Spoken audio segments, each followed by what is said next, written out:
Welcome in, ladies and gentlemen, boys and girls. RFK Refugees podcast. Ted and Jon here to talk you through some deadline day. I think a deadline day we thought was maybe going to be a little bit more exciting than it ended up being. But we're still here. We're still here to talk DC United. We're still here to give the people what they want. You can call us. The number should be right down here. Should be right down here for you to see. For you to see and for you to dial in and for you to give us your thoughts. Jon, how you doing, my friend? I'm great. It is weird that yesterday was basically deadline day as far as DC United is concerned. So we're like 24 hours ahead of time. We got all the good stuff out of the way, I guess. There were a whole bunch of rumors that were pretty excited that we'll get into that would have been interesting if they had actually come to fruition, but they did not. So we were left to talk about, three deals. One being the major deal, one being the probably the biggest deal in a player outgoing that exists right now. So that would be Wayne Rooney, who is leaving DC United at the end of the year, leaving in January. He will be going to Derby County as in a player coach role.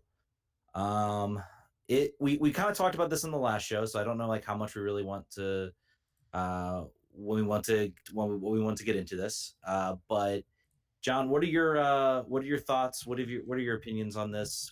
Give me your raw thoughts right now? Yeah, I was more bummed than I thought I was going to be. I think that's sort of where I landed. So many people, there's been, a lot of hot takes, a lot of medium takes, and there will be a lot more as he actually leaves at the end of the year. But it's still, I talked to my wife, and I was still surprised that he's here. Like, it still was weird to me that it was even occurring.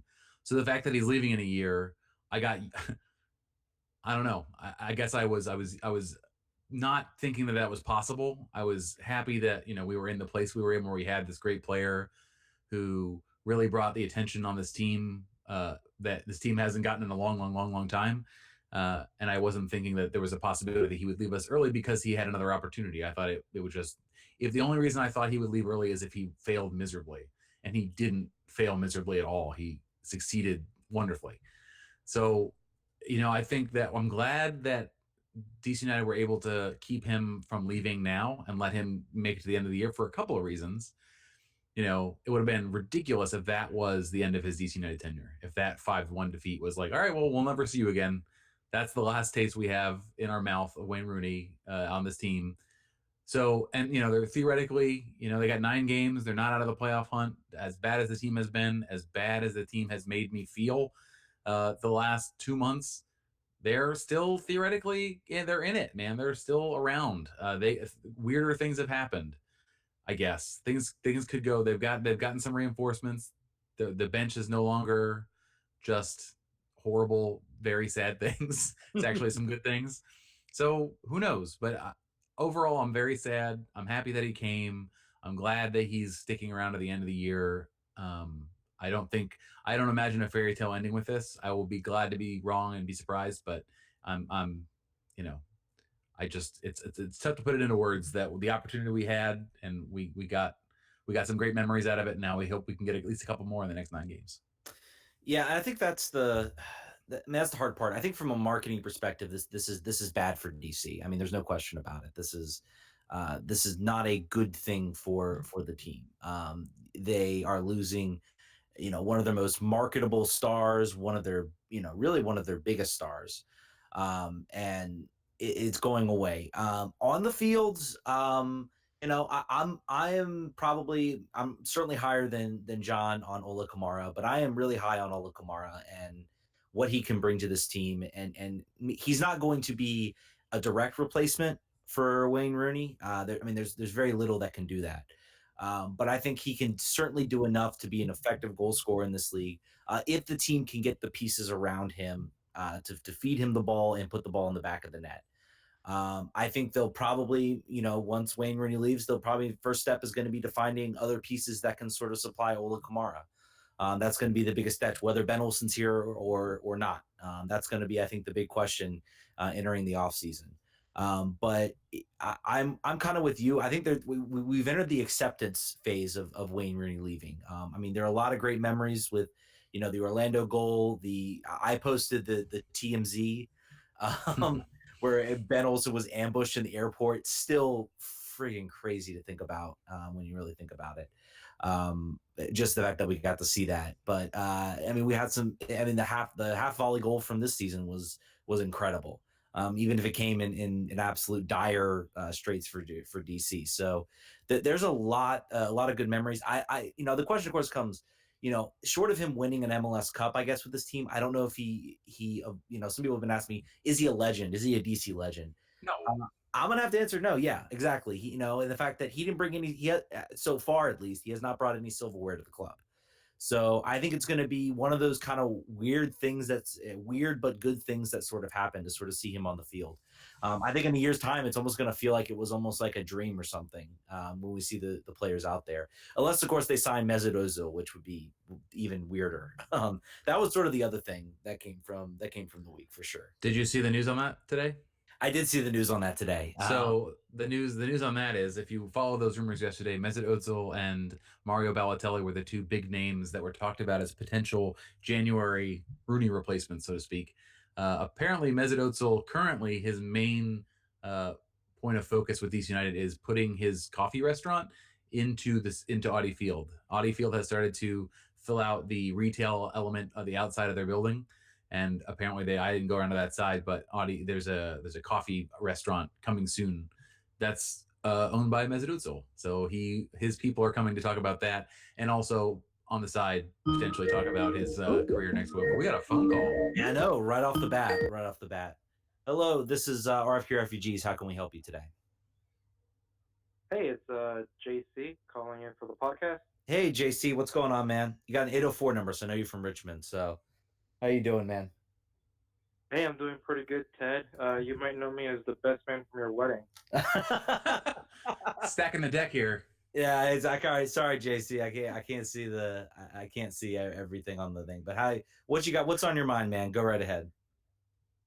Oh no, man. Hey, just wanted to let you guys know you guys are doing a great job. It's actually pretty cool to see you guys build a podcast, and I listen to it every episode. So it's a really great job, guys. Keep it up. Great, thanks. Is that all you wanted to say, or did you have any thoughts? What do you? Just let him compliment us, Ted.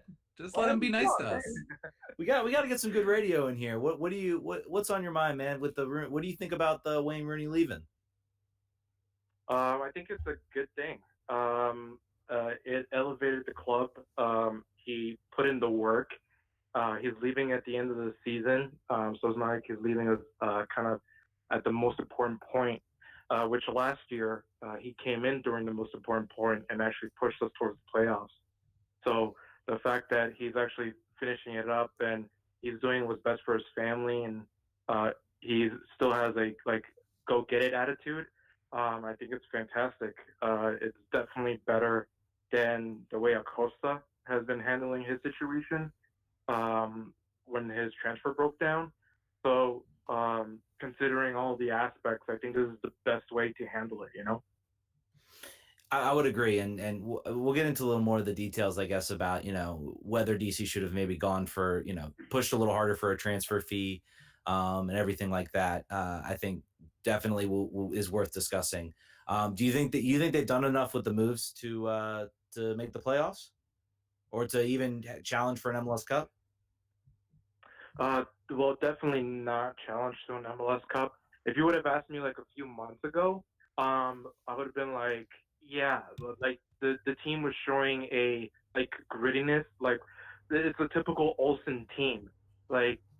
We get ties where we shouldn't be tying, and somehow we squeeze wins from games that we weren't supposed to be winning, and that literally brought us to first, second in the East throughout most of the season. And now that, all the factors of injuries, which last year hit us in the beginning of the season, and now that we're looking at the end, it's kind of hitting us at this point kind of hard. I mean, we got players dropping like flies, and it doesn't help that Olsen does not like rotating his players. That hurts. I mean, we got a Merikwa who can at least put in a good shift even though he might not score a whole lot, but yet Rooney is still playing every single game that he possibly could. Um, and he refuses to sub Rooney out even for 10 minutes. That is really kind of worrying. Yeah. So hopefully the new players are what Olsen needs. But it's kind of hard to kind of gauge his what he's planning on, and it's a little bit on the scary side because it's kind of like what you said on the previous podcast. Like we kind of expect the replacements to come in, but we're still going to play three in the back. Yeah. Like that would be typical Olsen situation. Well, we'll see what happens certainly next Saturday. Thanks so much for joining, man. We're gonna go ahead and let you go and move on, but thanks for joining. No, thank you guys. Yeah, I'll be listening in. absolutely. Take care. Thank you too. Bye. Bye bye. Yay! So this has already gone infinitely better because we actually got a That's caller. right. 703. 100% increase in goals. Yes, 703-879-4844. Call in if you have any questions at all. We will stop the show. We will stop the show to bring you in for sure. We're also gonna have some guests on the show. We're gonna have Charlie Boehm on here in probably about 20 minutes or so. And then also joining us is Eric from the Corner of the Galaxy podcast to talk a little Galaxy and to talk Emmanuel Boateng, who the team just also signed. John, what else? What else should we move on to next? We got some questions here in the chat, as ever. Jesse Leifert says he wants to know what the chances we lose TT and Hamid next year. That would hurt mentally more than Wayne leaving, at least for him personally. I think you and I, we talked about this in the last podcast and are somewhat maybe not in complete agreement. For whatever reason, I forgot that TT is designated as a DP right now. Yeah, which is interesting at a pretty low salary. So it's one of those things where it was just either they ran out of TAM, they couldn't buy it down or whatever, and they had a slot open so they could move him there. I do not think he had, unless you can bring him back at a not DP rate, which I don't know if you'll be able to do, or if you'll have enough TAM to buy him down. He has not shown to me to be consistently good enough. He's had absolute spurts throughout the season where he's contributed positively and he's brought the thing that the team doesn't have a lot of, which is creativity. But overall, I think if we're looking at making big changes next year, which we might have to, then I think maybe I would want to keep that DP spot open for a player that's maybe makes a more consistent impact, and maybe at least that's for him. With Hamid, I think that it's really up to him. Yeah. I don't know what Midtjylland's situation is at this current time with the current starting goalkeeper. He won't want to go over there to sit again. I think that's for sure. It's a matter of what his agent thinks, what he thinks. I think he has 1 year left on his deal over there. He'll want to be paid more money. He's on not a lot of money right now, so that's something they've got to figure out just from a resource allocation perspective. I hope we keep him. We've seen exact evidence of what happens when Bill Hamid is not on DC United, what the goalkeeping situation looks like, and it is not pretty. What do you think, Ted? Here's kind of, I have a rank of sort of these three players and the effort that I think Casper should put in. Number one is obviously re-sign, get Bill Hamid back from loan. That fills such a need. He has kept this team afloat throughout this stretch many a times. Number two is obviously Leonardo Jara. The lot I think is going to come to that. I think they will re-sign Jara if he wants to be here. If he wants to go back to Boca, then there's probably not a whole lot DC can do to convince him to stay. So that would be probably number two if he wants to stay. TT's coming in at number three. I'm going to go ahead and say this is going to be an absolutely critical 9 games for TT Rodriguez. I am hopeful. I feel like we get close to seeing what DC saw in him when they signed him. I'm really hopeful that Ben Olsen kind of wakes up and plays a 4-man back line. I'm not sure it happens against the Galaxy, which is pretty terrifying to think about. But I have a feeling once everybody gets healthy, once we get everybody back, at some point you have to go with the 4-man back line, the way this team was designed to play. And I somehow feel that the team made one of the moves that they did to maybe realize we need to go back to that. So that's my hope, at least, is what's going to happen. I know we had a question. I think it came from Colin about Olsen just doesn't want to make subs. I think we've kind of talked about that. It's the fact that he hasn't had players other than maybe Segura and Mora when he's been on the bench that he really wanted to sub. And I think that's sort of been the problem with this team. It's just been the lack of depth and everything. So I'm hopeful that'll kind of change things. Do we want to get into the should we get into the signing? Should we talk about the players that DC has signed?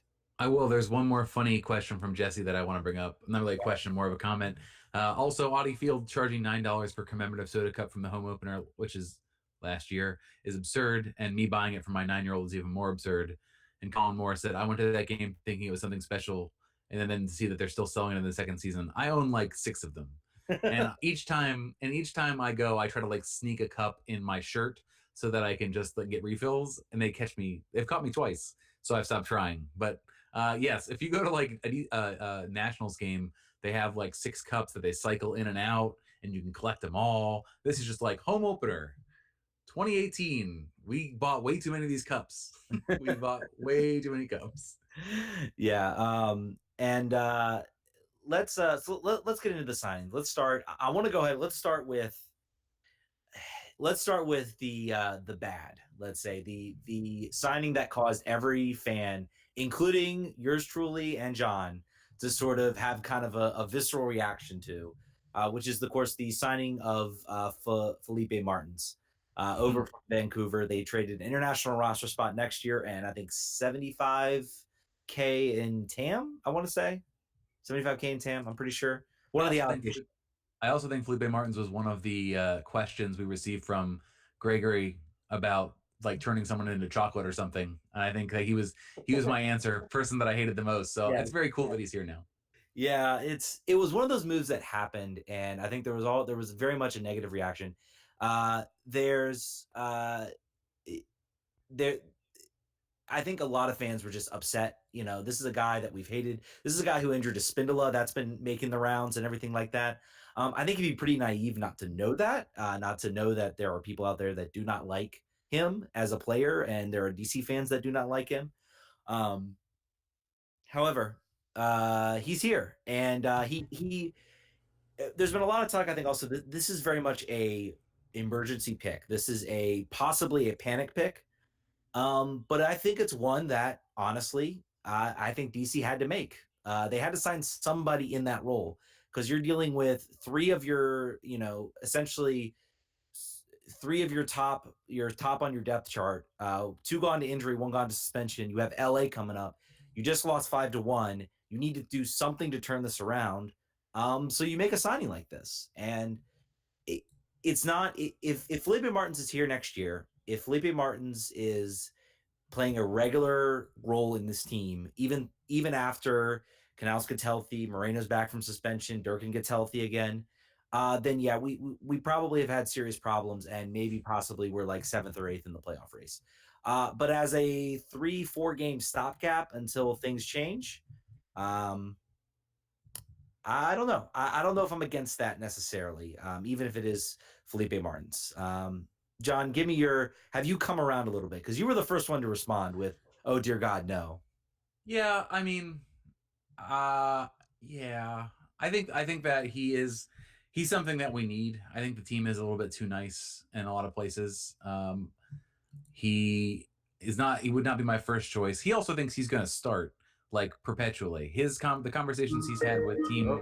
Oh, we are lighting up the calls today. Welcome to RFK Refugees. This is Ted and John. How can we help you today? Hey, what's going on, guys? This is Don. Hey, Don. All right, Don, you came on. You're ready to light up the Felipe Martins comment. I know you wanted to call in about that, so I'm going to let you take it away. Take it away, my friend. Okay, Felipe.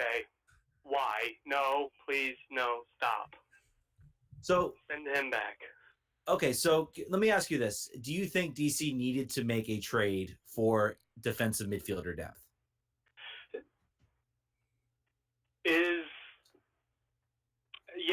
Yeah, probably. It's a short-term panic move. I think, just not him. what's Boateng's game like? I don't know much about Boateng, really. So Boateng's more of a winger, so he's not gonna solve your problem. Okay, that's not his game then. You know who would solve your problem though, Don? What? Jared Jeffrey. Stop. Jared Jeffrey is waiting by the phone. He has been for at least 12 months. Clyde Sims, maybe? I don't know. Call in. Let's get him. I agree. I agree. He might be able to call in. What am I doing? I should have just found him on Facebook and messaged him directly and said, "Hey, buddy." Yeah, absolutely. And he's I would rather Jared Jeffrey than Felipe. I said it. That's a pull quote. That's a pull quote. I'm gonna put that on our website. No. You know, I'm with John on this. What can you do? Exactly. As long as the only way that they would do it is if maybe he had nudes of Ben Olsen. Yeah. So I'm against I like the move that they made because I think they needed to do it because it's going to allow other players to play a natural position and give us some semblance of a chance to make it. I don't like the fact that they're signing Felipe Martins. The fact that it has to be Felipe. I will say that they did have some other moves they needed to make. It was relatively cheap to get him. And I think that is kind of what played into it. And if there would have been another defensive midfielder that Casper thought could do the job, we would have him at the team right now and available at that cheaply, because that's really what it is. You're not going to spend $250,000 on a guy who you're not sure whether you're going to play in 4 games. So, so the question comes is that what do we do against the Galaxy, because he's literally the only non-injured, non-suspended defensive midfielder. Do we go back to the 4-1-4-1, or what do we do? He's gonna. I hope that's what Ben Olsen does. I'm expecting him to still trot out the 3-back line based on some comments he made. It might be a revelation. Hopefully it's a revelation. I agree with you. We're going to talk about Ben later. Trust me. But good. Well, you guys keep up the good work. All right. I promised I would call in and scream unintelligibly about Felipe. I kind of fulfilled my promise. So you guys keep up the great work. All right. Great. Thanks, Don. Take care, guys. Take care. We had someone else call in, by the way, while Don was on the phone. So I encouraged them to call back. I saw the call waiting come up. So Skype call waiting. Oh, yeah. Never mind. So I was just going to say, to finish up my thought. 845, call back in, please. Feel free to call back in. to finish up my thought, the thing about Felipe Martins is that he gives us something. He fills a niche that we don't necessarily have. A guy that's going to kick somebody, clearly, as evidenced. That's the thing he does. And a guy that is. And here we go. Call back. I'm never going to talk about Felipe Martins. Yeah, we're never going to talk. Hello, this is RFQ Refugees. How can we help you? Hey, this is Ben Olsen. Hi, Ben. Hi, Ben. This is Ben Olsen.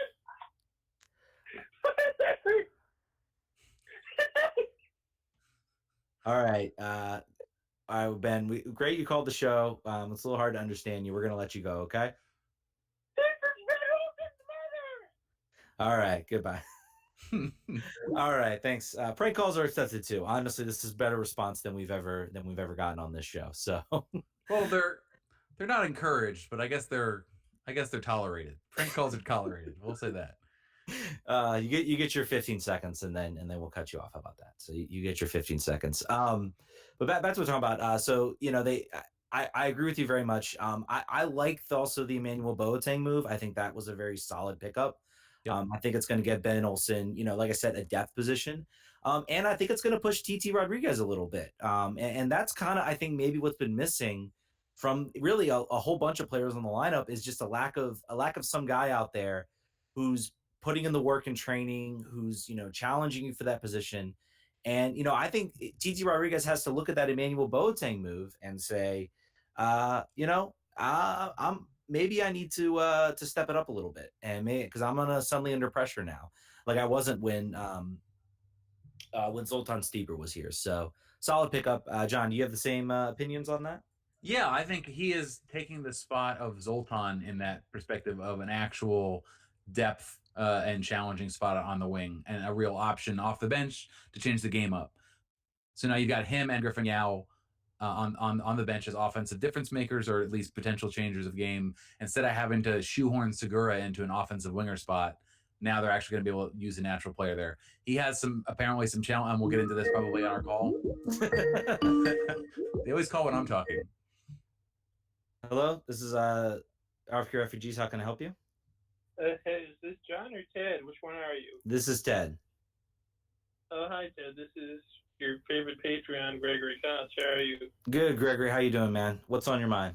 Here's what I don't get. People are, all year long, people have been like, sign someone, sign someone, sign someone, sign someone, and you finally sign some people, and people are like, oh, no, not that guy, not that guy. I mean, take who you can get. Would you rather have Felipe or nobody? Because you only have so many options. I mean, it's true. I think if it was addition and not addition and subtraction, I think it'd be a little bit easier to tolerate for some folks. But you're right. We said we needed depth. We said we don't want to carry empty roster spots. Of the additions, really only Felipe is the one that has the baggage of his past engagement. And I bet you, honestly, Felipe has 1 or 2 good games for DC, and all but the most hardcore online DC United fans will get over it. Or maybe they won't, but they'll have to because he's all we got for now, and he's better than playing a guy out of position. Yes, it seems some people will never be happy no matter what the club does. I mean, you can only do so much. That's true. It's just kidnap someone and force them to play soccer for us.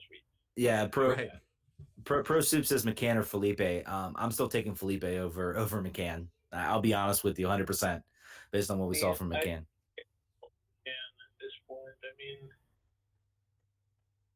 McCann is the worst player I've ever seen played out of field, and I was in one of the Loudon games. So there's that. Well, there you go. Thank you so Good much. point. Thanks for calling in, Gregory. We got Charlie Bohm coming up here soon, so we're gonna go ahead and let you go. But thanks for calling. Thanks, Gregory. Woo. Yeah, I mean, go ahead. No, I was just gonna say he is right. I mean, you can't make everybody happy. That's evidenced by both the existence of our podcast and Reddit and Big Soccer. Hilariously, Steve Goff quoted Big Soccer in his article. I'm like, Steve, what year do you think it is, man? Who's still on Big Soccer? What's going on? I saw that too. I was like, what? That was Twitter comments like all over. Yeah. You got plenty of material, and you go to Big Soccer. I don't know. He's an old school paper guy, I guess. So he is. He prints out the pages of Big Soccer and reads them while he's drinking his coffee on the weekend. Possibly. You want some more questions from the chat? Sure. Yeah. If any, I was going to say we could talk the big.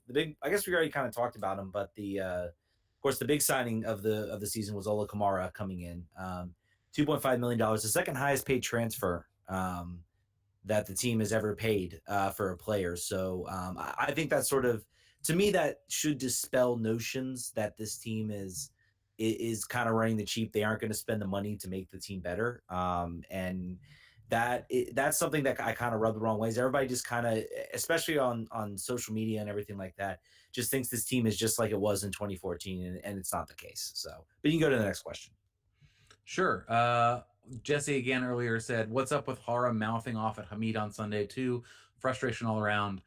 I think that's interesting to point out. I noticed it at the time. I personally was hoping for potentially 7 goals against DC United because it looked like they were just about to fight each other. It was like very, very close. So yeah, they were having problems. Hara was loafing on the last 2 goals, trailing behind. Granted, they're a man down. They've been chasing the game. He was tired as hell. It wasn't wonderful temperature outside. But still, the rest of the players were trying, and he had just sort of opted out of trying, and Bill had it. And then today, in an article, Ben is saying that it's good that they're mad at each other, that practice has been miserable, the locker room has been miserable, the fans or the players are upset at each other. He was casting that as a potential good thing. He was saying that sort of friction can be good out on the field. He's been in those locker rooms now for his whole life, so I guess I have to take his word for it. To me, that doesn't seem to make a lot of sense, personally. I think that you'd want to have that cohesion and wanting to fight for each other and not necessarily wanting to punch each other in the neck, which is sort of where they're at after the last couple of weeks and as evidenced in the game against Philly. Yeah. Yeah, I mean, I think it's just it's frustration all around. It's team not winning. It's a whole bunch of things that is just going on wrong with this team, and something that we hope that having more players out there and having talent pushing each other, I think is going to be important, and hopefully the team can adjust and can you know get back to winning ways, so to speak. So I think we're going to try to get Charlie Bohm on the show. Let's just give him a call. This is all. Did he say to call him? He did not say to call him, so maybe we should. Let's not do that. Okay, let's not do that. We might have missed the boat on that on when he'd be available. So we'll talk about Kamara then. Talk about Kamara. Yeah, I mean, again, I've been really high on the Ola Kamara transfer. I think he's going to bring a lot to this team. I think he's going to be. I think he's going to be really important in sort of getting this team back to just goal scoring opportunities. Having somebody whose number one job is going to be to score goals. Wayne Rooney can score goals, but he also plays a lot of attacking style soccer, and he'll drop back. Ola Kamara's not going to do that. He's going to get in front of goal, and he's going to score goals. So, I think he's going to be a really, really good addition for this team. I hope so. I hope that is the case. And we didn't talk about it too. So let's talk about when everybody's healthy type of field here. What we're going to do. Do you see Kamara lined up beside Rooney as two forwards? Do you see Rooney playing as a withdrawn forward behind Kamara? Do you see Acosta hitting the bench because of the need to shoehorn everybody else in? And then last of all, on The Athletic today, they talked about having to put Areola back to wingback, which implies that they're sticking with the three-man to accommodate every player. That is the worst of the ideas, in my opinion. I think the fans have turned against this. I think I will speak for all the fans. There needed to be a change when the team could not score anymore. They made the change. They had two or three games in which it did well. They've had 4 or 5 games in which it's done horrible. Let's go back. We've got new players. We've got new offensive weapons. Let's go back to what worked originally. See how it goes. Revisit after that point, and not put Areola out of position again. Keep him near the goal where he's dangerous. What do you think? I would 100%, 100% agree. I think he needs to be he needs to be at the wing position, going where he can score goals. Now they could be thinking that they signed Emmanuel Boateng, they'll throw him out there, and then they can kind of move Areola back in, at least as a temporary standby.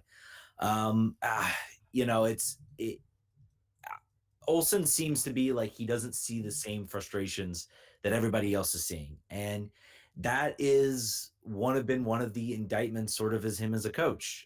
Is there are people that question whether he has the tactical sense or ability to see it, or is he just seeing that a team's not working hard enough? I will say these 9 games, I think, are going to decide Olsen's future. I think we've talked about that a lot. So far, I am in the Olsen gets the end of the year, and then right now it's Olsen out after the end of the year. I don't think you really gain anything from firing him now, but unless this team has a miraculous turnaround, they enter the playoffs flying, and they literally, probably for me, it would have to be an MLS Cup final or an MLS Cup for me to even consider keeping him around for much longer. So I think this is, if Olsen really thinks this 3-man backline can work, even though it's shown nothing, then he's gonna live and die by that. And maybe, I don't know, maybe he wants that. Who knows? Yeah, so that's for Riggs, and for I assume you are also one of the people on Twitter who likes to talk about Olsen out a lot. We agree provisionally with an asterisk. That's what the official RFK Refugees position is.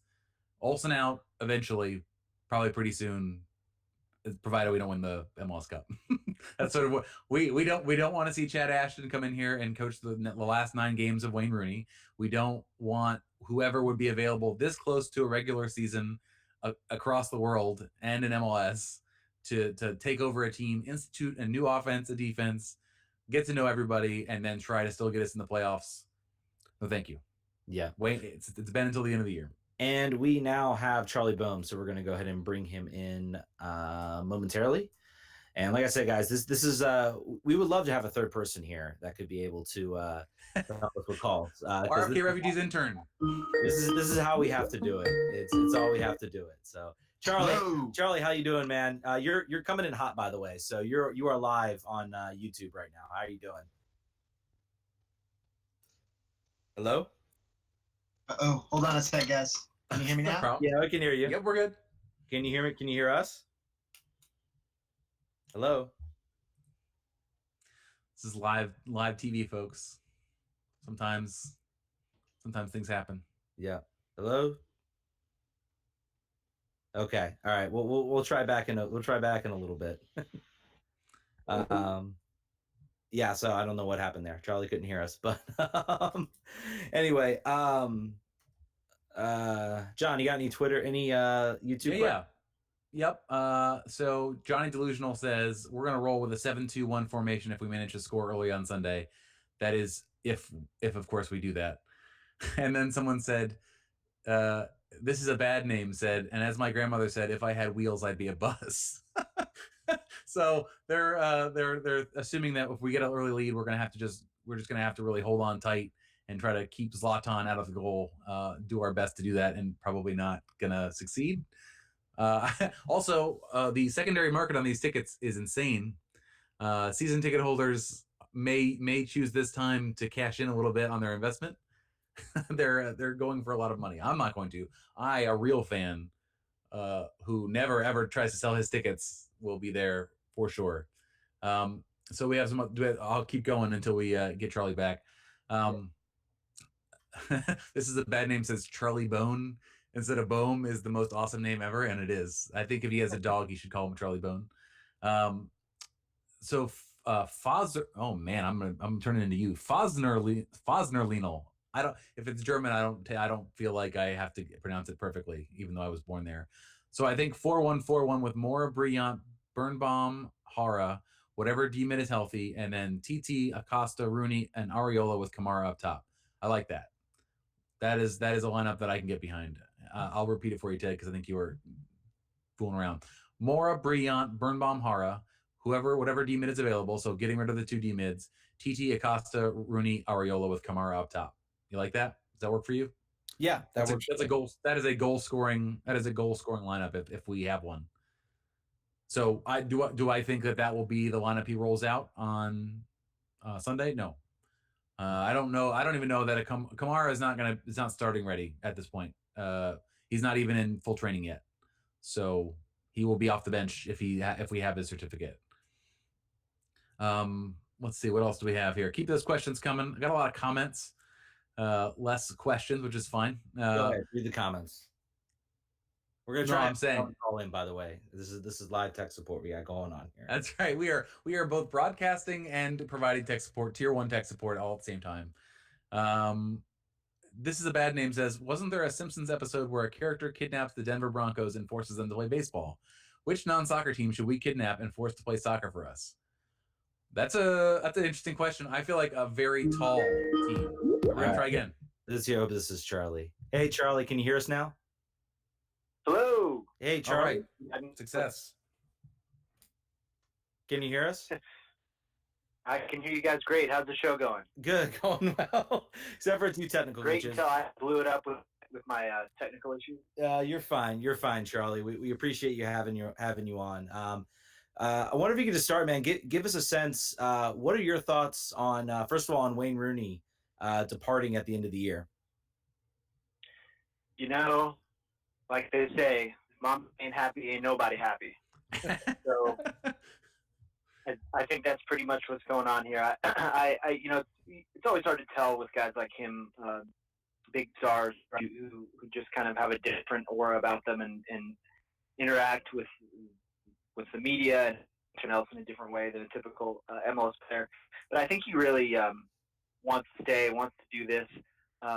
You know, I think by now it's well known that his incentive-laden contract certainly encourages him to put in the work, you know, and help the team and everything. So I really think this is a lifestyle choice, and he probably, you know, looking at the coaching aspect of it with Philippe Cocu and getting his badges and starting his coaching career as sort of a consolation for for missing out on the last year or two of that contract, that big contract. So kind of a rough for everybody when you're Wayne Rooney. You're a big name and you can land on your feet perhaps a bit more easily. I think for DC, there's a lot of questions, maybe even some soul searching ahead.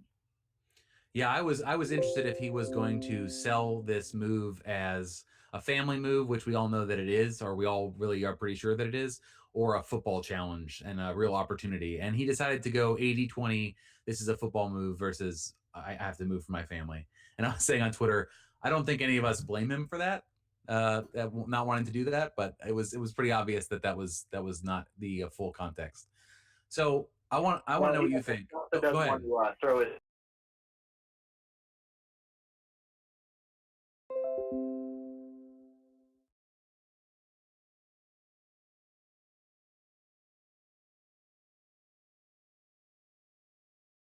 To present the number, let's remember that's right. So basically, they're not really shelling out from their own pockets the ownership the way that they were with Rooney. So we'll see now. The sort of a inside baseball to this that I'm paying a little bit more attention to maybe than most fans is Steve Kaplan's role. So he was named in the release, or the statement was attached to both him and Levy in terms of their the reaction to the Rooney departure. And I think that's only the second or third press release where Kaplan's been named. And I'm kind of intrigued. I've been waiting to see if he's going to step into the spotlight a little bit and maybe be a little bit more overt in his role, because I'm told that he really is perhaps more involved than we can tell from the outside now. Most readers or most listeners probably know that this is the guy who is basically the money behind the current ownership group and is, I believe, the primary owner and funding source behind Swansea City. And he gets good reviews in terms of people who've dealt with him on league issues.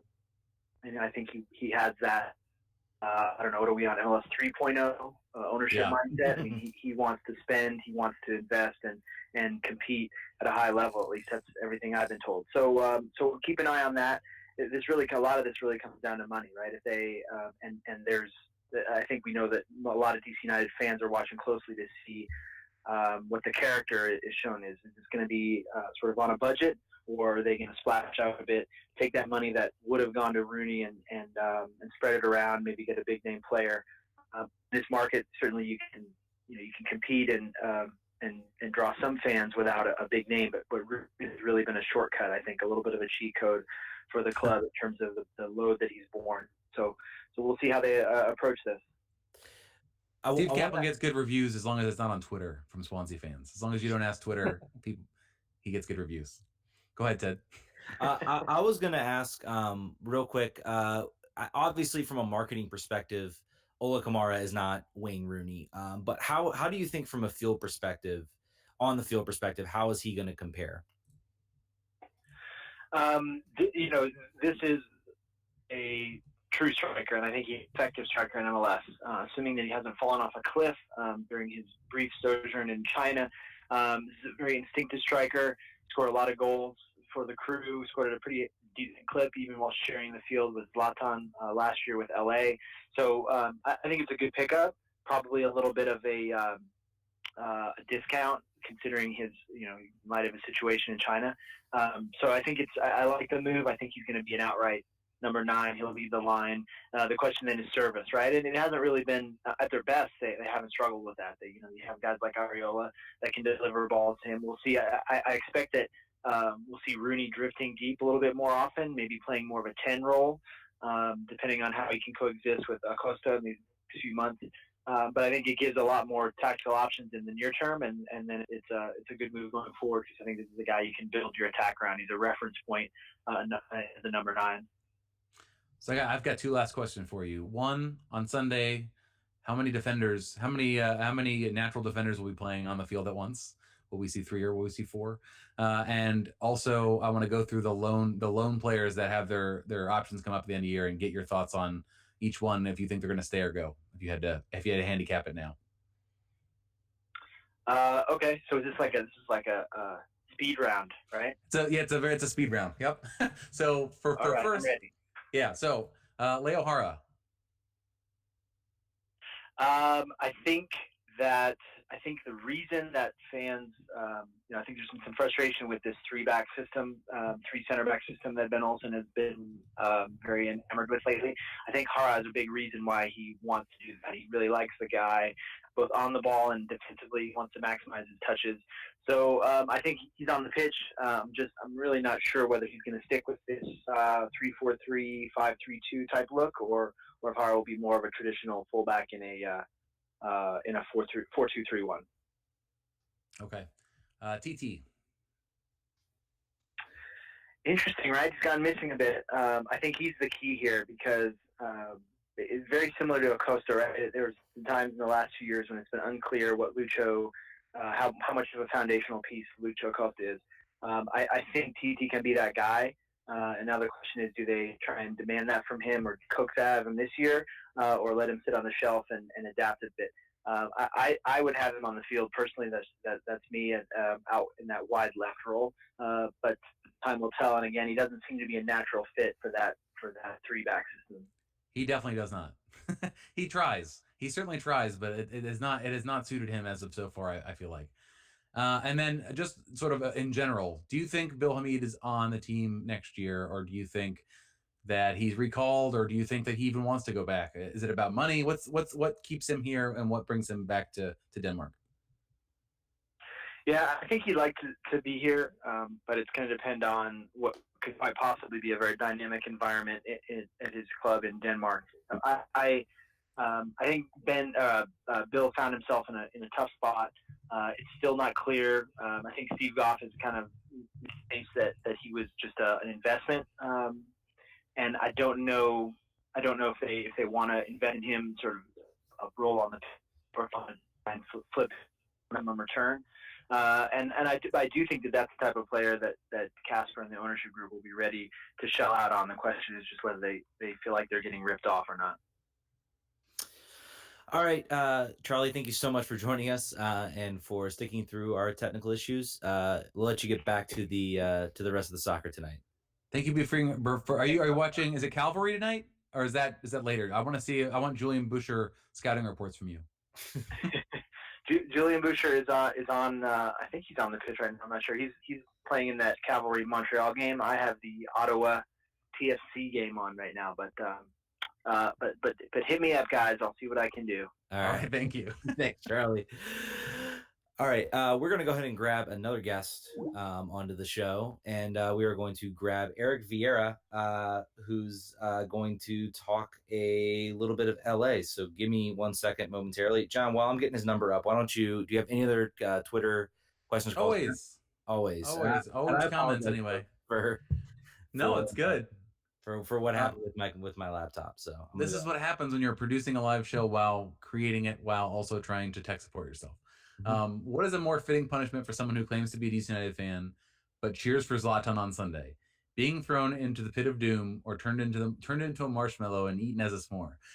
This is clearly Gregory. This is very clearly Gregory. That is it. But honestly, that there is going to be a lot of that. So keep your head on a swivel, folks, as you're sitting at Audi Field on Sunday. For people in DC United jerseys who are giving Zlatan a standing ovation, or just doing weird stuff. What do we think the more fitting punishment is? I think the pit of doom. I'm going to say Sarlacc pit instead of pit of doom, because I feel like the Sarlacc pit is a more, exact metaphor, and you never die. You just continue to get eaten for all of eternity. You get digested for eternity, I think is what happens in that. That's from Star Wars, right? That's from Star Wars? Yes. That's from Star Wars. I think they should just be like shut out into space. Maybe that would be the that would be the biggest thing. Just get him out of the stadium. All right, we're gonna get Eric on the phone right now. So hold on 1 second. Again, if anyone wants to come on the show and be a producer, so we can do this a little bit more easier. We don't have to rely on my laptop the whole time. So I think it's funnier for this to be so janky, personally. Yeah. It's DIY.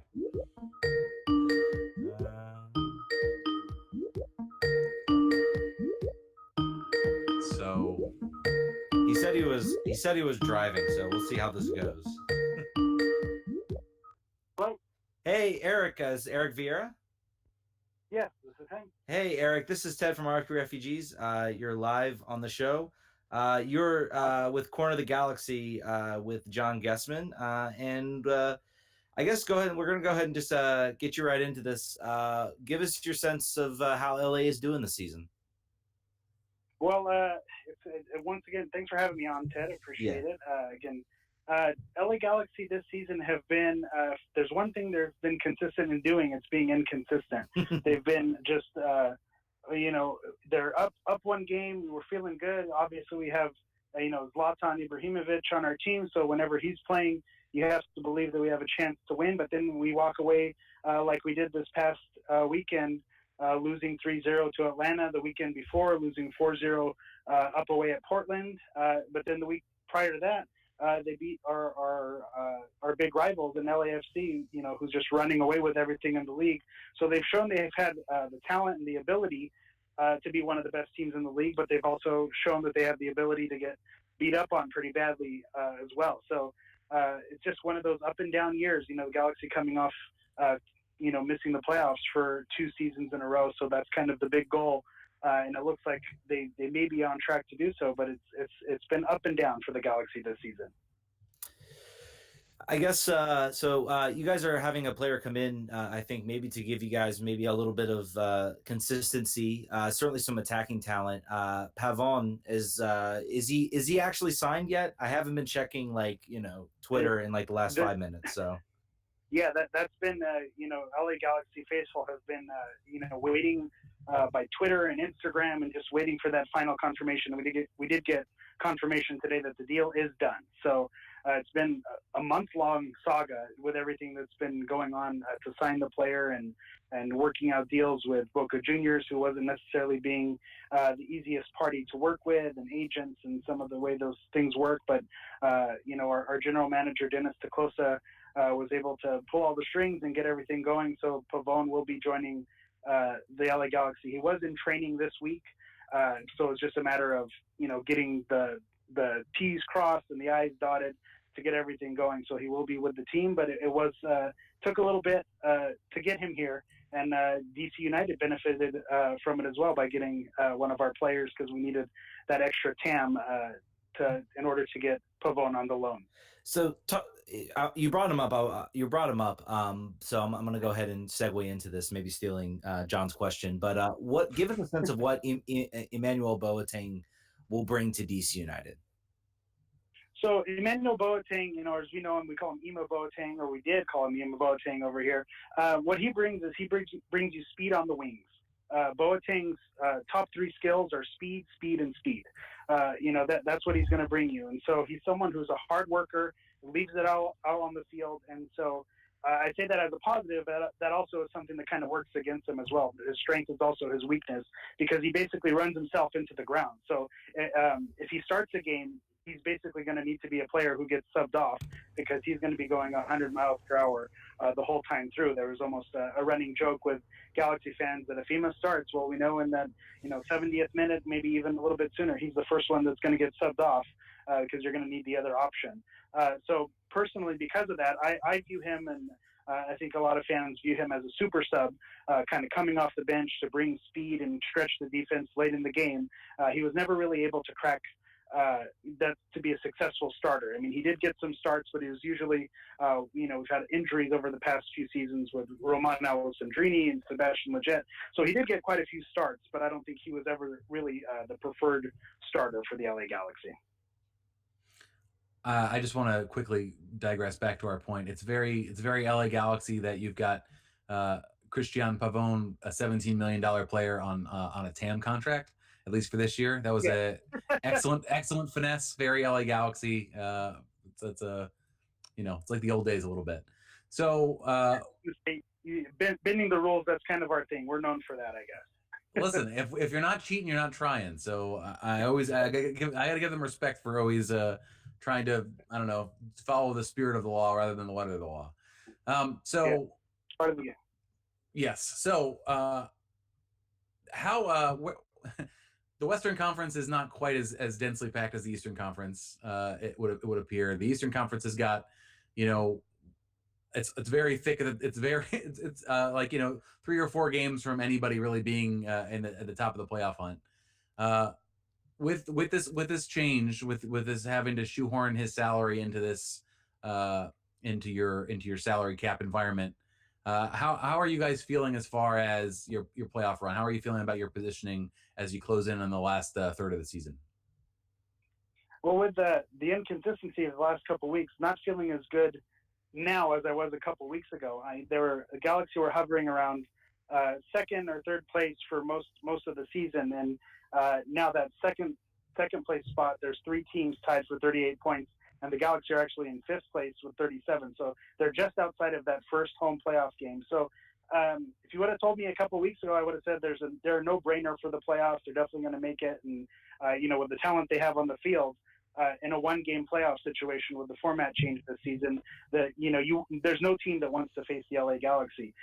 But having home field advantage is important, and so I think this last run of games, this kind of final quarter of the season, we want to see the Galaxy start to peak and start putting pieces together. We've seen it happen with Portland last season. They kind of went on a run, and that led them to Western Conference final and making an MLS Cup final. So you just need to get hot at the right time, and I think bringing in a player like Pavon and if they can get at least one home playoff game, then I wouldn't bet against this team in the playoffs. It's just, which LA Galaxy team are you going to get? Are you going to get the Jekyll or the Hyde? Do you anticipate they will be that Pavon will play on Sunday? Seeing photos of him training on the training grounds, I would be surprised if he plays, but if he does play, it would be coming off the bench. Unless Schelotto, with his experience, what he knows from Boca Juniors, unless he absolutely is certain that he can contribute on the field, I wouldn't expect to see him on Sunday. But if he did, I mean, it would be interesting. I wouldn't bank on it though. Well, that's good news for us. Thank you. well, let me flip it on you. Do you guys think Boateng or Martins will be playing for you guys? Depending on what Ben Olsen goes with, whether he goes with this fabled 3-back line with 5-man wingers. If you see 3 defenders out there, you probably could potentially come out with a win, based on what we've seen so far. But Martins will play. You'll see Martins. Yeah. We have no defensive midfielders otherwise, so you will see him. Boateng is a good bet for. So our bench has been pretty bereft of anything resembling excitement or talent for most of the season. So the fact that you said he's a super sub actually kind of fits our needs very, very well for at least the rest of this season. So happy to hear that. Yeah. Well, former LA Galaxy players have left to score on the LA Galaxy whenever they play. So you got that going for you as well. All right, let me get a prediction from you. What do you have for this game coming up? Well, the Galaxy generally traveling across country do not fare well, but just given that Zlatan had a little bit of a break, he's coming off of serving a 1-game suspension for yellow card accumulation, and given his age, I think him being rested and ready for a big audience there with Rooney on the other side, I feel good about our chances. And given that DC United coming off a big loss and the whole Rooney saga this week, we hope that the Galaxy can go in there and find a team that's a little bit uneasy right now and walk away with the point. So I'd be happy with a draw. I'd be happy if they can go away and at least steal a point on the road. I think that's the recipe for success in Major League Soccer. So I'd be happy with a draw because that's something this team doesn't do well. But I see the Galaxy having the talent to win that game. All right, so you're on with a win. I'm going to go with a 3-3 draw. I think it's just going to be a wild game out there. Burner. The barn burner, exactly. John, what do you have for this game? You're probably going to go with the loss. I'm going to go and predict. I am 3-2 loss. Galaxy will win. 2 goals for Zlatan. And is Pontius making the bench for you guys, or is he? What's his status lately? Yeah, he's been coming off an injury, so we were told that he was healthy this week, so he should be on the bench. And I would think that he has this game circled on his calendar to make an appearance. So I would expect to see Pontius. Yeah, he's my third goal. Right. He's my third goal for that 3-2. and just like I'm trying to remember who the player from DC, the former DC United. Oh, when De Leon scored against us in Toronto, I think he'll celebrate. Pontius will not restrain himself. Yeah. Pontius is a class act though. So we'll see how he handles himself. All right. Thanks so much for joining us, Eric. Tell the good people where they can listen to you. Yeah, you can listen to me on Corner of the Galaxy. You can find our podcast there on cornerofthegalaxy.com. You could also follow @Galaxy Podcast on Instagram and Twitter. And then you could also follow me personally on Twitter. I'm @GIS Hammer. And you can also follow me on Instagram, which is @GalaxyProfoul. That's Galaxy Profoul. I don't know why a DC United fan would want to follow Galaxy News, but hey, stranger things have happened, so it doesn't hurt to have the plugs queued up and ready to go. Well, we're all soccer fans here, so I mean, Yeah. we'll listen if for the soccer reason. Thanks so much for joining for us, Eric, and we'll hopefully have you sometime maybe in the future when DC signs Zlatan, let's say. Perfect. Yeah, thanks for having me on, Ted and Jon, and then maybe we'll talk again ahead of an MLS Cup final. Exactly. That'd There be you great. go. Dream big. Thank you. We can all live in this world of delusion together. Yes. Thanks, Eric. All right, guys. Have a good night. You too. 45-year-old Zlatan. Let's think about that. I mean, So- he could do it. Yeah, he could probably. He could. He could. If anybody could. So we've got some score predictions from the chat. I want to make sure we get through these. AYF 1983 says 2-2. Hawkeyes says 2-1 United. And Johnny Delusional says 2-2 draw, but of course, I just want those delicious 3 points, but it seems like a distant dream. And I think it might be Crazy it. things have happened in MLS. That's all I'm gonna say. I'm thinking a draw just because I'm trying to protect myself. I don't know. At this point, hey, we got another call. That's fantastic.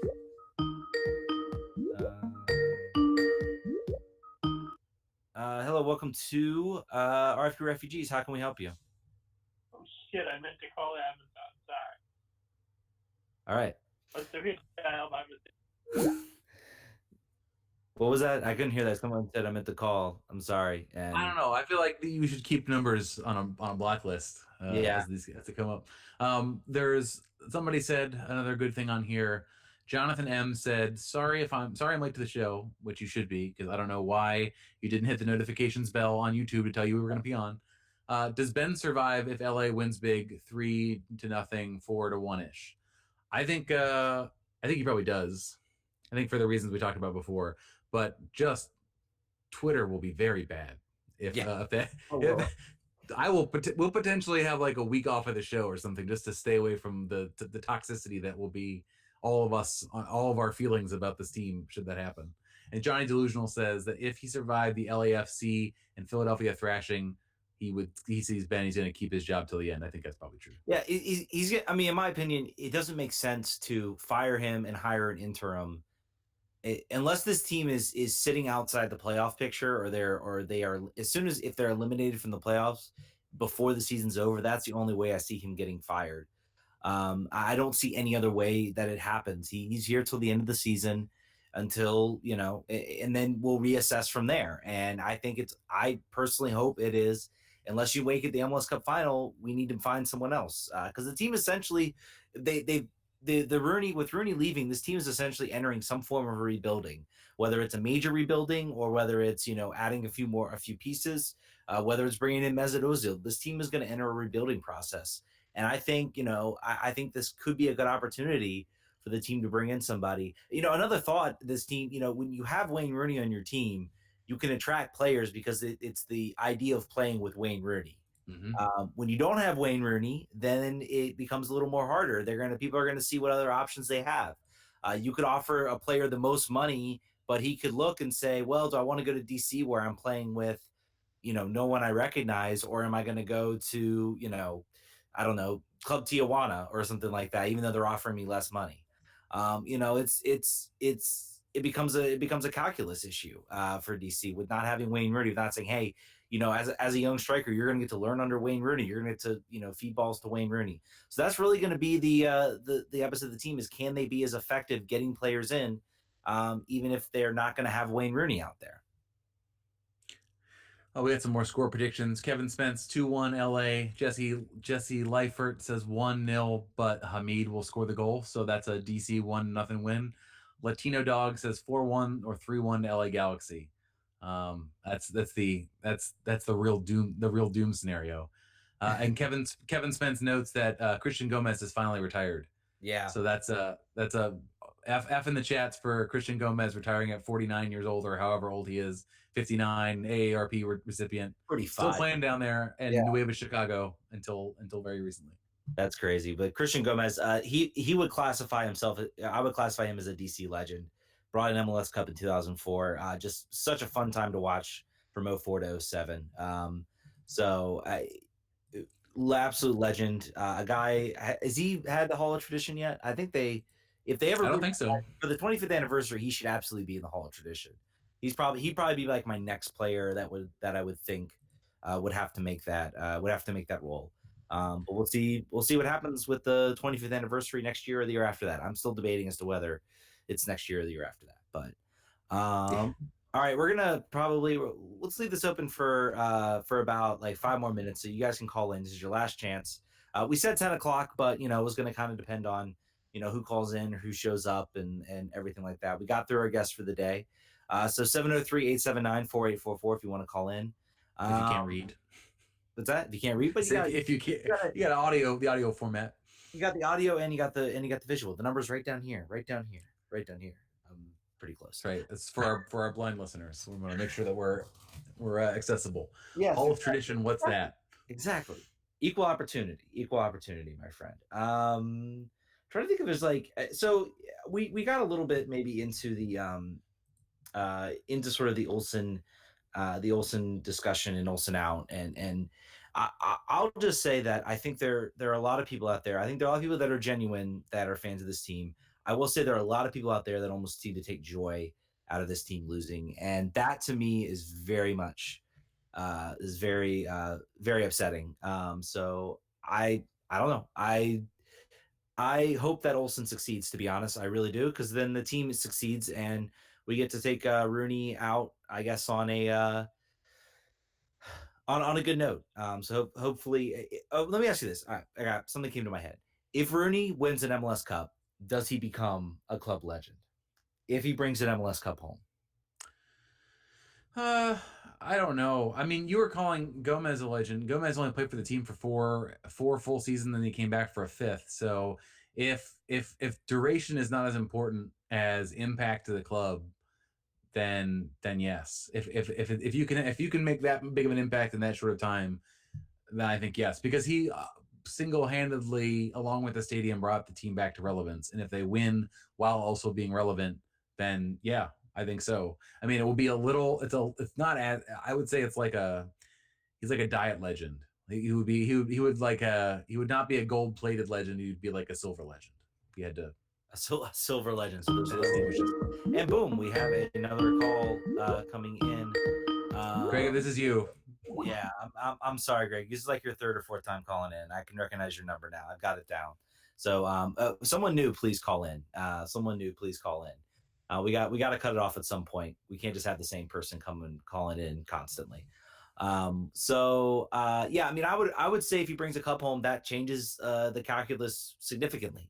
I think it makes him almost certainly a club legend, and I don't know if I call him a high, the top level club legend, like Jaime Maria level, no, but certainly, I mean, theoretically, a diet legend. It's perfect. Yeah. It's perfect. I'm pretty sure, I'm pretty positive that Gomez technically only won one trophy with the team, and that was the MLS Cup final. Now, again, he had MVP caliber years. Well, I guess there were the Supporter Shield in 06, 07. I kind of forget those, but so I guess he's won 3 trophies with the team. But I think that definitely would elevate it, and it would be not only a miraculous turnaround for the team, but it would be such a comeback, for this team. And it would be great to see him go out on that. All right, I think we're going to go ahead and call it. Unless, John, did you have anything else you wanted to add? No, other than for those of you who are watching, thanks for being a part of this effort and for listening to the show in general. Yeah. and for being part of my Twitter mob when we attacked the new DC United official podcast. That was I felt like I had a gang. I had a John Hoffman had a posse. It was cool. If you like the show, obviously you do. If you tuned in, keep listening. Join us every week or sometimes twice a week. We're gonna probably do more video work here going forward. I think it's something we like doing. It's something new, and give some other people who maybe aren't podcast people an opportunity to check us out. If you want to support us on Patreon, we should also have next time, Ted. We got to make sure we have a banner for Patreon that blinks. Is it the same number or a new person? It's a different person. All right, let's do it. Let's do it. Take it. Well, welcome to RFK Refugees. How can we help you? Hi. This is Eric in Fairfax, and I just called in because I've had a heavy heart for the last couple months, guys. I was a Rooney doubter at the beginning, the very start of it, and I have changed my ways so entirely, and now that he's leaving, I just feel so deeply this pain that this beautiful man has come and lifted us so high, and yet now we are again so low. And I'm just feeling it deep that now that his whole familial situation is just sorted out, I hope that he can bring us joy and trophies once again. We certainly hope that as well. Are you encouraged at all by any of the talent that has been brought in? I wouldn't say encouraged so much as just fascinated by this team's continuing need to have like a Davy Arnaud-esque, like just some type of guy at the back who can break ankles. A goon. And yeah, a Donald Brashear in cleats. I hate this the man that it is. I hate that it's the man that it is. But like, I feel that like something has clicked back into place now that we have this angry destroyer on our roster. I don't know. I mean, I think you're right. So remember those days like when DC was like, I think I'm gonna go ahead and say it was like 2012. They had like Davy Arnaud, who was a guy who would do those types of things. He would just walk in and just like he was not the quickest player, most skilled, but he would just knock guys over and kind of get players off their game. And I think you hit the nail on the head. The team has gotten a little passive. They don't have really Canals and Moreno aren't those enforcers. They're not. They're skilled. They're great on the ball. I have nothing to say about poorly against them. But I do agree that that's just not Ben Olsen. He's a limited man. He knows how to coach just hard workers, I think. Yeah. But anyway, thank you for taking my call. I've got to go eat a sandwich. Oh, well, go enjoy that sandwich, my friend. Thanks for enjoy calling. your late dinner, Eric. We appreciate it. We appreciate you calling in. Yeah, I won't doubt what he said. I think that this team maybe needs a little bit of bite to it and needs somebody who's going to come in, push some guys over, and hopefully he can bring that type of mentality, and hopefully the results turn around. I think we'll have to wait and see. It's going to be interesting seeing him out there in a DC jersey for sure after years of booing him. And we'll get a chance immediately. I'll be very curious. If he scores a goal, do you think you're like? I think you'll see fans who maybe don't have the like week to week, like I'm watching this team week to week, who are going to cheer. But I'm really curious to see like what happens. I'm curious what happens when they announce his name at the game, when they announce his name as a player. I'll be curious if he scores a goal. I'll be curious if he scores multiple goals. I'll be curious to see who cheers. If the cheers are kind of muted, that'll be fascinating for me to watch because he's going to start. I don't think there's any doubt he's going to start. It would be his first goal of the year if he scores. Yeah, he's got. So he's gonna. It's gonna. Yeah, happen. You're right. Goal of the week, also hat trick. I'll clap if he scores. Yeah, I want to win at this point. Oh, and boom! It's like we say we don't want calls, and the calls keep coming in. So we'll stay alive as long as calls come in. Welcome to RFK Refugees. How can we help you? Hey guys, sorry for calling in at the last minute there. I missed the beginning of the show, but I did have a question for you guys. Go ahead. I think if we take a minute and step back and we put the Rooney departure on the shelf for a moment because it's not till the end of the season. Evaluating the moves we've made this window, if we didn't know Rooney was leaving, I kind of feel like it wasn't the worst transfer window. And they brought in kind of some pieces that the team really needs right now. And I'm curious from your guys' perspective for the rest of this season, are these moves what we needed? I mean, I think they're certainly needed. If you looked at the lineups and you looked at who was out there on the fields and who Ben Olsen had available to sub, it was very clear this team needed something. I think they did. I'm going to go and say they did enough for this season that I think maybe they've made it interesting where, if this team turns it around, they have the talent now, not just 1 through 11, but on 12, 13, 14. And then once you start getting guys healthy, you can start subbing guys in. Ben Olsen has choices he can make. He has players he can bring in that can sort of change the dynamic.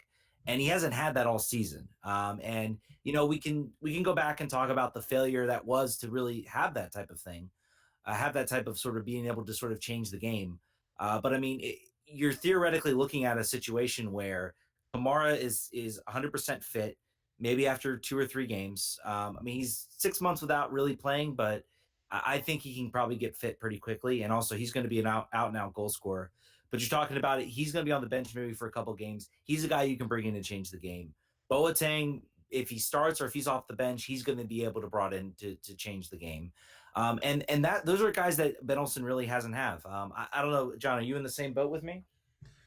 Yeah, I think that they don't feel like MLS Cup bolstering moves. They feel like getting us into the playoff bolstering moves. And I still think we needed another center back. I think the fact that we're an injury away from Jalen Robinson being a starting center back in the crunch time of the playoffs is not comforting to me, particularly depending if we go back to our 4-back line, we've got a little bit more depth with Pines there, and Pines potentially will play a little bit better in his familiar position, flanked by 2 defenders versus being out on his own on the right side. I still think that it would have behooved them to provide some competition for places there. But they probably looked around and saw that there wasn't going to be something they could afford or somebody that was available on a free. I would have liked, of the rumors that came through, I thought Danny Williams was an interesting one. Former USMNT player, former Reading player. I imagine, I don't know what the money situation was with him, and I don't know how long it's been since he played. So again, we need players that are ready to go now, which is another thing that's in favor of Felipe being in season, being ready to go. So yeah, I think we're generally happy with the moves. And you're right that if we didn't know Rooney was leaving, it would feel more like a building of a more stronger team, and less like what's going to be left after he leaves. We'd be a much more positive outlook. I think you're right to point that out.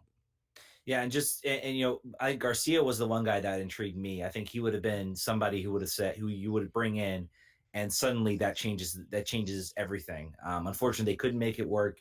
I think maybe though, if they brought in Garcia, I don't think maybe they bring in Boateng. I think Boateng was a move they made because they still hadn't either heard back from Garcia, or they weren't confident they were going to be able to get him. But I could be wrong too. I could be absolutely wrong. It's a lot of guesswork sometimes involved in this. And they still got like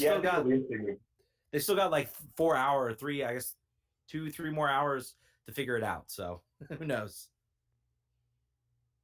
Yeah, no, I think it'll be interesting to see what happens with Titi Rodriguez for the rest of the season. I mean, he's technically on a designated player status right now, which is kind of shocking given his form. I think he's got a big upside, but you wonder if he continues to trend downward or stay neutral if they try to make a move for Garcia again in the winter. Yeah, absolutely. Well, thanks so much for calling in, Eric. We're gonna go ahead and let you go. Thanks for calling in, and hope you enjoyed the podcast. Yeah, thanks guys. Maybe we'll see you loud on Friday. Yep, see you loud. I'll be there. I won't be there, but John will be there, of course. All right. I guess we got like 2 calls in there. Like I feel like we should wait just like a little bit and like see if anybody else wants. We've got some chat stuff we can work through. Yeah, we got some chat stuff. We'll go about another 5 more minutes if someone else wants to call in. Number is right down here if you can't see it, or if you're not paying attention. So if you're just looking at John and I's beautiful face and you're just so distracted by it. Yeah, we need to shrink that box so they see more of the beauty. So So if anyone knows the story, like YouTube got rid of like the quick hangouts. So like I downloaded the software literally I think 2 days ago, and I just got like an hour before recording to like play around with it a little bit. So that's partly why things are pretty rough right now, in a lot of ways. Not me forgetting to not plug in or to think my laptop was plugged in when in fact it wasn't. So it's all growing pains. it's growing pains and a learning process. Exactly. At Jonathan M says, where's Freddie Adu these days? Freddie Adu is coaching. There was an article that came out. He still thinks he's got another chance ahead of him. He's a bit more realistic now about what the squandering he's done with his career, but he's coaching kids. I think that's where his future lies. Honestly, I think he's done playing now. I don't think there's any more like weird far-flung leagues to pay him $1 million a year anymore. I think he's rid all those out. They're all done now. It's done. He's over as far as I think a player. I think he's gone to coaching. He might become like, he might become a more successful coach than a player. That's happened before, but I have to wait and see if what his coaching abilities could be. And he's well traveled, so he's seen all kinds of systems, all kinds of coaches. So he certainly has a lot of experience in that regard. Johnny Delusional says, if you want me to be honest, he doesn't trust the ownership and the FO with the head coach replacement search. And then Jonathan said, we can't even trust the FO to keep a brand new field in shape, which, good zinger. I mean, the field does look like crap, and it will be replaced next week after this game. So you'll get to see. I feel really bad for the groundskeeper. Yeah. There was like 5,000 games in the last month, and it's been 150 degrees. So I feel like he was fighting a losing battle. He lost. He was fighting it, but he did lose it. The field is dead now. That would be Scott McGuire, who was the former Kickers field manager. I think he's in charge of the field, or he's in charge of the stadium. So I think he has a role to play in keeping the field together. So he's kind of a shame that they have to go do that, but it's great that they're willing to go do that, because that's an expensive process to replace the field. And it's not cheap. And when you're a business who just opened a stadium, having to replace your grass field in a year, certainly was not something they were thinking about. So hopefully maybe they be a little bit better. Maybe they can figure out a way to make it stronger, to make it hold a little bit better, so it doesn't just get torn up like that again. But I think the secret is to not play lacrosse during a monsoon. Yeah, that the strip that you see down the middle is from the lacrosse situation. And then they also played 6 games in 5 days with the French Ligue 1 tournament. Those two things combined with the weather sort of killed the grass. I think it was something you could do. But to the first part of that, I want to get your thoughts. Going along with the Olsen out situation and saying that he does leave, is it a package deal to you with Dave Casper? Do you think that if one goes, they both go? Do you think that they're equally culpable both for the results on the field and for the vision of the way the team plays, or do you think that Olsen is sort of independent of any other choice? That's a tough call. That's a really tough call. I would say I am more supportive of Dave Casper knowing what he's doing. No one knows his way around the MLS rulebook better than Dave Casper, and what he's been able to do. And arguably, I mean, you look at who he's been able to bring in. I mean, he brought in Wayne Rooney when no one even had that on their radar. He's able to bring in Ola Kamara. I'm sure there are teams out there that would love to have Ola Kamara, and DC managed to get in, really without anyone. I don't think anyone really noticing. It was very surprising when they went and got Ola Kamara, and that required some maneuvering. I mean, there are tons of teams I could think of right now that would love to have a striker like him out there. So I feel like Casper does a lot of right, and he does a lot of good. The question now, again, this offseason, the decision to keep Zoltan Stieber, Chris McCann. There's a lot of moves that haven't worked out this year, and it's part of the reason DC's in the position that they are in. Now, on the flip side too, I think they've done a great job with launching Loudon, with doing Ryan Martin. All this stuff has been really good for the team. So I'm on the tense of giving Casper an opportunity to do a coaching search, because I don't think he really got that opportunity, because Olsen's just kind of been thrown in there, It's been Olsen and Casper running things from now for the beginning. I think again that's going to be the ownership to decide. It might be a situation where if the ownership says we want to get rid of Olsen, Casper might say okay, or he might say, well, if Olsen leaves, I leave, and then you're starting over from scratch. I may be against that type of blow up, to be honest. I don't think Casper's doing the Rudy thing if Ben Olsen gets fired. I don't think he's putting the jersey on the desk. I think if Ben goes, I think he'll be happy to keep his job. And honestly, and now we have the chat being a little bit upset with the idea of keeping Casper, or some members of the chat. Some people like it. I think that his resume is the players he's been able to find on literally pocket lint and some quarters at the bottom of the washing machine.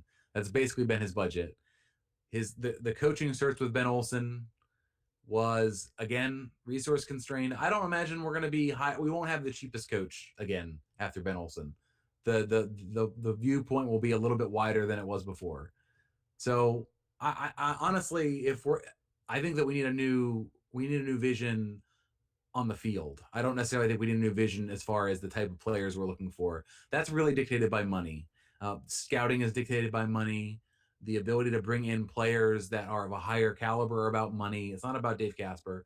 The GM, for the most part, is about managing that internal process and then sort of making decisions about the team on that way, but not necessarily like the reason we got Wayne Rooney is not because of it wasn't just that he wanted to come to DC. They had to put together a package that made sense to him. They had to structure his contract in a way that was attractive to him.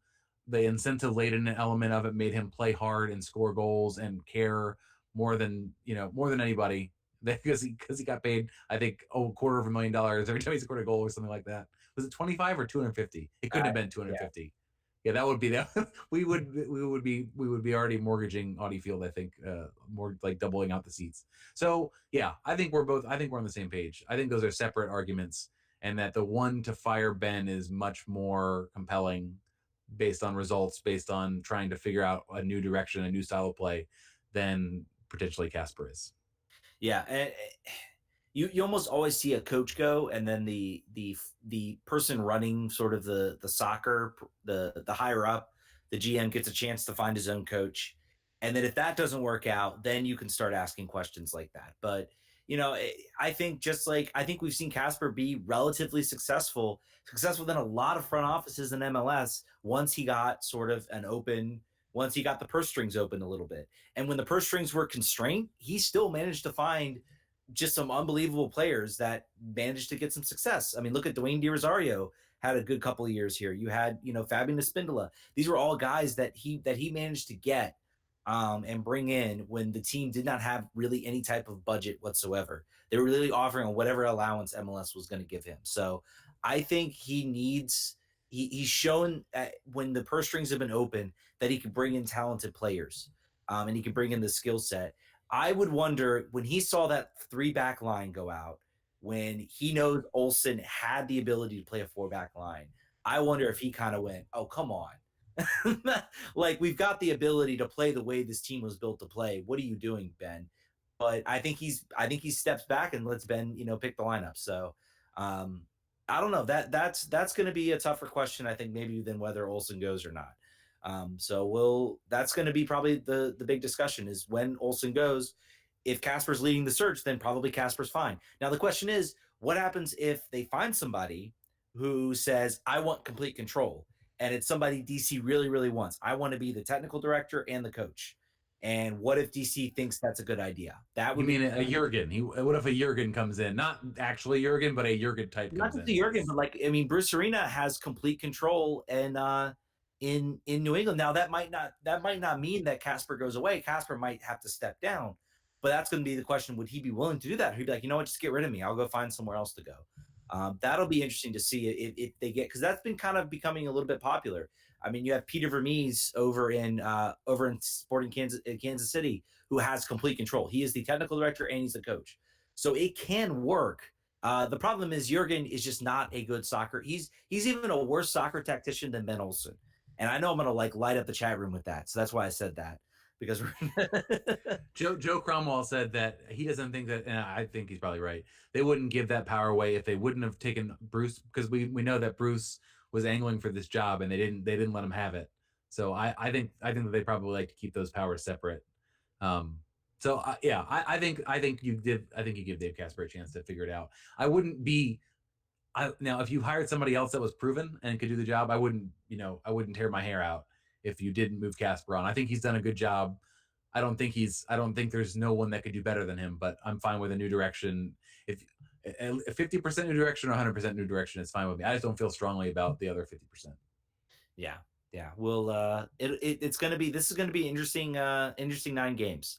The perspective of DC is very different than it was even before the Philly game or right after the Philly game. It's crazy how quickly things have changed. I don't think we've had any new moves. I know Golf was talking about how they're potentially being new. I was curious to see if anything else has arisen, but it doesn't look like that.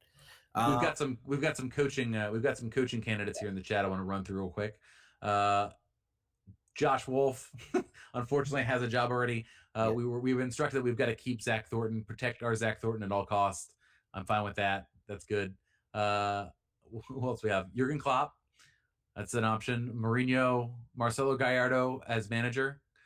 That would be fun. I don't think Marcelo Gallardo would want to come back here, to be honest. So, are you kidding me? He loved it here. He couldn't wait. He couldn't bear it to leave. He was so sad. Yeah, he played for half the season. Yeah. Echeverry, Gomez, Hugo Perez, Louis Van Gaal out of retirement. So yeah, there's some options. There's lots of names out there. We'll see how it goes. John Lee would like to know if we know what happened to Chris Hall. We do not know what happened to Chris Hall. Do you know what happened to Chris Hall? So I don't know what happened to Chris Hall. I think though. So what you have to understand about DC is they had like one person doing 5 jobs. And one thing that it's been very, very good to see is that they're very clearly hiring other people to fill other roles and to actually staff out. There's so much more to being a functioning soccer team than the front office, the GM, and the coach and the players. There's a whole other section around that. And I think one thing DC is finally starting to do is starting to hire more people. So it would not surprise me if some of Chris Hall might still be there, but his duties might not be as public as they were when he first got here. And really, he was like being fan support. He was doing like the sideline reporting for the games. He was traveling with the team. He was the one person they sent out during some of those Flow Sports games to interview players after the game and stuff like that. So I would assume he's still there in DC, but I think his sort of more visible responsibilities have kind of been passed on to other people, which is an excellent thing. Very like Michael Cohen, host of the new enemy show of RFK Refugees, the DC United podcast. So that's I think you're right. I think he's around. I think he's just not doing all the TV stuff, et cetera, et cetera. Question about what happened to Lindsey Simpson. Also, same story there. We don't know. I think there's still probably some legal wrangling going on. Her Twitter is like, I don't know what it is. Like you go to her Twitter and she's like still got the same tweet from the opening of Audi Field. She's frozen in carbonite. Yeah. She's like she does not want. She just can't make. I'm making a lot of Star Wars references tonight. Yeah, I don't know. Also, Johnny Delusional says Luciano Emilio is already coaching, so that's another name to keep in mind for the future. Also, Rudy jumping on the fact that he says that Casper hired Olsen, so he got that coaching search. I would argue that he didn't really get a coaching search. That was also during the Kevin Payne era, and there's a lot of stories about how much Kevin Payne really sort of ran things at DC and kind of why he was shown the door. Now, Kevin Payne's been excellent for fan relations. I would not doubt. I've heard stories of him and how he sort of has felt the fans should be treated, but I think he liked to meddle with things. Bruce Arena has talked about extensively how he would come down and say, no, you need to be playing this position. And he would honestly laugh at him in some ways. So I think Dave Casper hasn't really gotten a search when he's had a budget either. I mean, this team was clearly Ben Olsen was hired because they looked at other coaches and the other coach was like, so what's my budget going to be like? And they're like, we'll figure that out. And then they're like, well, I don't really want to go here. So I mean, because Ben, how would you like a Danny Alsop? how would you like a Juan Manuel Pena, the Mummy from Bolivia? Those are your options. So yeah, that's the way that goes. Yeah, and Rudy, thank you for joining the show and thank you for listening. But you're one of those people who just can never seem to find anything good to say about DC. So that's what I think about you, and I know it's you on the chat. So Ted's very angry. Yeah, no, there's a reason. There's a reason. So we also have people would like to get Flo out. So what do you think? So here's my position on Flo now at this point. It's literally just like they just throw the game up. It's like just a HD News Channel 8 on the internet. Like there's the extra content is not there that we thought would be there. It's not. Okay, bummer. The problem is that there's still 2 more years or 3 more years of this. 2 more? How long is the agreement? It's 2 more. I think it's 2 through 20. Because it was 2020. I think it's 2 more seasons. I think it's the end of 2020. That's when they wanted all the deals to be done because they're gonna have the they're gonna group everything together. So I think it's and it still might be Flow Sports. Everybody, don't count that out. Don't count that out. Trust me. I believe Sports for eternity. Everybody. Yeah, I believe. We may be looking at Flow Cycle and Flow Ultimate Frisbee and Flow Bots forever. I think that personally, I do not think that I will be renewing next year, and I will find other means to watch the game. $71 and that's all. That's a subsidized cost. I don't know what it'll be next year. They might not even subsidize it next year. I do love having Dave. We get another call in. Man, we are going to go right up to. We got a 202 number calling in from DC. Welcome to RFK Refugees. How can we help you? Hey, what's going on? This is Dustin. Hey, Dustin. What's on your mind, man? Oh, nothing much. You guys just started talking about Flow, so that kind of triggered me a bit. What? Flow's been fantastic. You haven't been enjoying the world-class coverage on Flow Sports? The Rooney Show? You guys have not watched the Coaches Show? You haven't seen it? No. See, that's the thing, too. Like, now, without Wayne Rooney, it's kind of, makes you kind of think, how are they going to really leverage Flow against the fan base at this point? Now that they don't really have the big draw that is Wayne, come next year. But no, the Flow deal, as far as I know, it's through. I thought it was a 4-year deal, and I know MLS told the clubs that they aren't allowed to sign any regional TV broadcast deals through 2022, I believe it is. You're right. You're actually right. I remember it's like the 2022 World Cup is like when the deal goes away. So, and the Flow CEO, he's been pretty boisterous about how they definitely want to be in the running for the league-wide rights if the league decides to do kind of a universal thing come 2022. So, man, Lord. Yeah, you would. Like I think they've gotten for the most part. I think the technical bugs out. I mean, the show level quality is still garbage. The apps are still just complete trash. The only thing they got right is they have a good announcing crew that I think everybody pretty much likes. But the extra content, doing player interviews where you're basically just you're filming the scrum that all of the media are using to write their stories. So you're going to see the same quotes and everything because they're just recording the practice scrum. And the 4 minutes with Ben on a Wednesday, it's not enough. Like, I don't even understand if you were to hire 2 full-time staffers with 4K cameras and the ability to edit video and said, all right, guys, think of concepts and go do them. You have access to our players from these times. They would come up with more content than they have gotten. And this outsourcing to Flow Sports has not given them that. And I don't know if it was that they weren't promised it or if this was literally all about that $14 million and they didn't care at all what happened otherwise. That's the vibe everybody gets. I think it was all about the money and everything else is they don't really mind that they haven't delivered the way they said they would. Yeah, and I think that's kind of what the team, as far as I can see from the outside looking in, it kind of feels like that's what the team expected out of Flow when I guess they pitched that to them in their, in their plan. But like you said, dude, none of those like little snippets, video snippets, or worth anything more than being on the team Twitter page or team Facebook page. None of it is any exclusive, valuable content that I would really want to be paying for, behind a paywall. It's, it's not. It just doesn't seem like it's worth it. I will give, like you said, I will give Flo a little credit. They fixed the bandwidth issues, and the broadcasts have been pretty straight since that away New England match where they had the big red screen.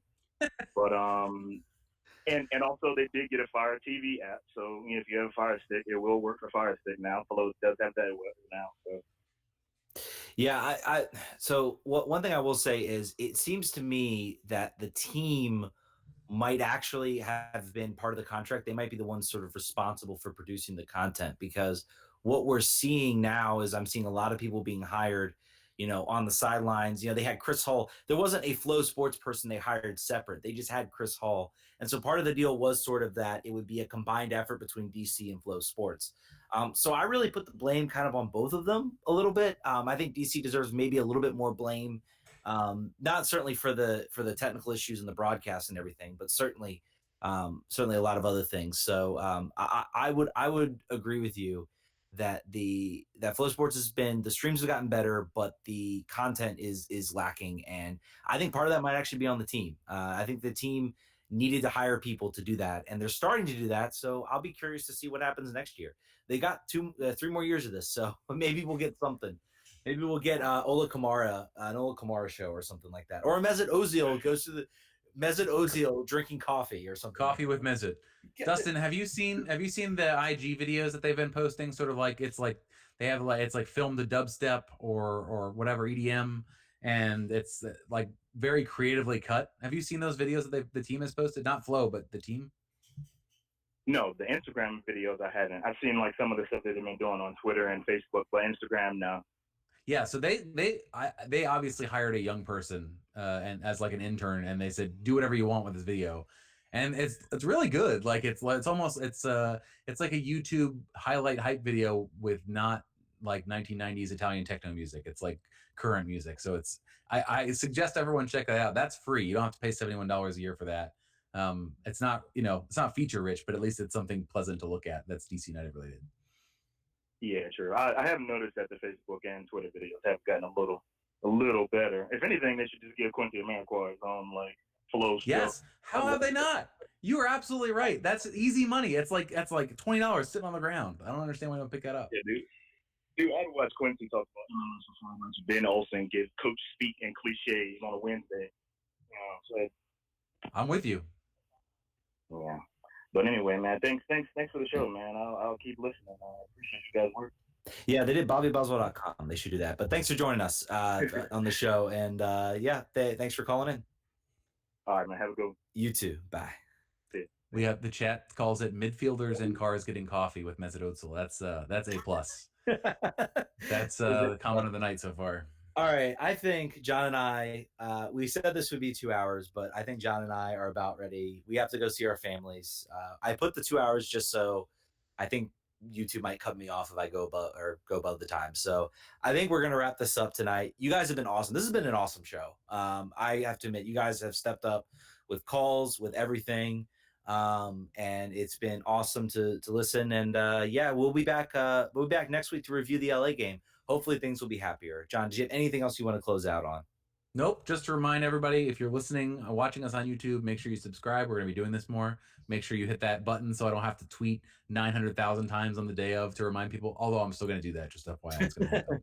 And then I didn't get to finish it last time because the phone started ringing. But if you like the show, want to support us, if you have heard about our idea that we're going to start donating every 3 months, 25% of our revenue to a charity, a DC local DC charity that's soccer affiliated that our Patreons choose, and you want to get involved with that, please go to patreon.com/RFKrefugees and make sure you're following us on Twitter, which I'm sure all of you are at this point if you're listening.